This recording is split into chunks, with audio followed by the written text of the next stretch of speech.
Ratchet की तो ratchet constant pressure apply करने के लिए यूज़ होता है। उसके बाद least count of micrometer screw gauge. Least count is equal to pitch of screw gauge number of divisions on thimble. ये micrometer screw gauge least count है। पिच ऑफ स्क्रू के बाद distance moved by spindle in one complete rotation usually 0.5 millimetre. Division on thimble 50। Least count 0.5 50 is equal to 0.1 millimetre. How to take a reading. Reading कैसे ले सकते हैं? Object को anvil और spindle के बीच रखो। रैचिट से जेंटली स्पिंडल को टाइट करो। मेन स्केल रीडिंग नोट करो स्लीव पर। थिम्बल स्केल रीडिंग नोट करो जो लाइन बेसलाइन के साथ कोइंसाइड करती है। उसके बाद हमारे पास आ जाएगी फाइनल रीडिंग 5.5। सबसे पहले यहाँ पे हमारे पास formula main scale reading plus TSR multiply least count plus minus 0 error. Example देखें तो जो हमारे पास MSR 5.5 है, TSR 12 है, लीस्ट काउंट 0.01 मिलीमीटर है, 0 एरर 0 है। इन सब की फाइनल रीडिंग लेने के बाद हमारे पास आंसर आ जाता है 5.62 मिलीमीटर। उसके बाद हमारे पास फिजिकल बैलेंस।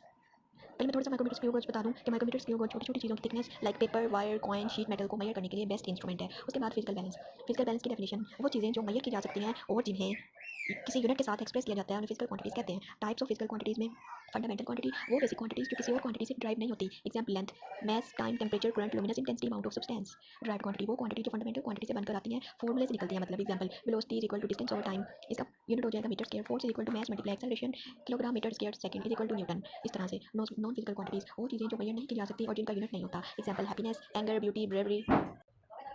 फिजिकल बैलेंस एक लेबॉरेटरी इंस्ट्रूमेंट है जो ऑब्जेक्ट का मास मेजर करने के लिए यूज होता है कंपेयर करके स्टैंडर्ड मासेस के साथ। ये जनरली केमिस्ट्री और फिजिक्स लेबॉरेटरी में होता है। कंस्ट्रक्शन की बात करें पार्ट, इसको कंस्ट्रक्शन भी कह सकते हैं। तो सबसे पहले हमारे पास आ जाता है बीम। बीम हॉरिजॉन्टल बार जो दोनों साइड पर पैन्स को होल्ड करती है। पैन्स लेफ्ट राइट में एक में ऑब्जेक्ट और दूसरे में स्टैंडर्ड वेट रखे जाते हैं। आगे नाइफ एंड पिलर बीम को सपोर्ट देते हैं और फ्रिक्शनलेस रोटेशन के लिए बने होते हैं। Pointer and scale. Pointer and scale indicate करता है कि बैलेंस इक्वल है या नहीं। एडजस्टिंग स्क्रू बैलेंस को लेवल करने के लिए यूज किया जाता है। वर्किंग प्रिंसिपल की बात करें तो ये लॉ ऑफ मूवमेंट पर वर्क करता है। When both sides have equal torque balance is achieved. उसके बाद procedure to measure mass. Physical balance को लेवल करो स्क्रू से एडजस्ट करके। एक पैन में ऑब्जेक्ट रखो, दूसरे पैन में नाउन स्टैंडर्ड मासेस। पॉइंट को चेक करो, अगर पॉइंटर सेंटर में है, दोनों साइड इक्वल है, ऑब्जेक्ट का mass is equal to standard weights के मास से हो जाएगा। उसके बाद एडवांटेजेस की बात करें तो बहुत एक्यूरेट 0.001 ग्राम तक एक्यूरेसी है। स्टैंडर्ड वेट से डायरेक्ट कंपैरिजन देता है। लिमिटेशन की बात करें तो सिर्फ मास मेजर करता है, वेट नहीं। ऑपरेट करना स्लो है compare to digital balance. Note कर ले एक बात मेरी, फिजिकल बैलेंस मास मेजर करता है, स्प्रिंग बैलेंस वेट मेजर करता है। उसके बाद हमारे पास स्टॉपवॉच आ जाती है। स्टॉपवॉच की डिफाइन मैं आपको बताती हूँ। स्टॉपवॉच एक इंस्ट्रूमेंट है जो शो टाइम इन ट्रैवल को एक्यूरेटली मेजर करने के लिए यूज होता है। ये एक्सपेरिमेंट स्पोर्ट्स और लेबोरेटरीज में कॉमन है। उसके बाद बात करें टाइप्स ऑफ स्टॉपवॉच में आ जाता है स्प्रिंग मैकेनिज्म पर वर्क करता है मैकेनिकल स्टॉपवॉच।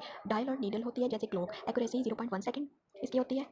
और आगे बात करें डिजिटल स्टॉपवॉच। ये डिजिटल स्टॉपवॉच बैटरी से चलता है। डिस्प्ले LCD LED स्क्रीन पर भी डिजिटल स्टॉपवॉच यूज की जाती है। इसकी एक्यूरेसी 0.01 सेकंड या उससे भी कम, ठीक है। उसके बाद फंक्शंस की बात करें तो start button time measurement start करने के लिए, स्टॉप बटन मेजरमेंट स्टॉप करने के लिए, रीसेट बटन स्टॉपवॉच को जीरो पर वापस लाने के लिए यूज किया जाता है। यूजेस की बात करें तो हमारे पास सबसे पहले फिजिकल एक्सपेरिमेंट, पेंडुलम का टाइम पीरियड, रिएक्शन टाइम वगैरह आ जाते हैं। स्पोर्ट्स में हम बात करें तो रेस स्विमिंग वगैरह, लेबोरेटरीज में एक्यूरेट टाइम मेजरमेंट के लिए। की पॉइंट को आपने नोट करना है कि ऑर्डिनरी क्लॉक ओल्ड और मिनट के लिए यूज होता है। Stopwatch short time in travel के लिए, second and fraction of second के लिए यूज होता है। ये सब हमारा था स्टॉपवॉच, ठीक है।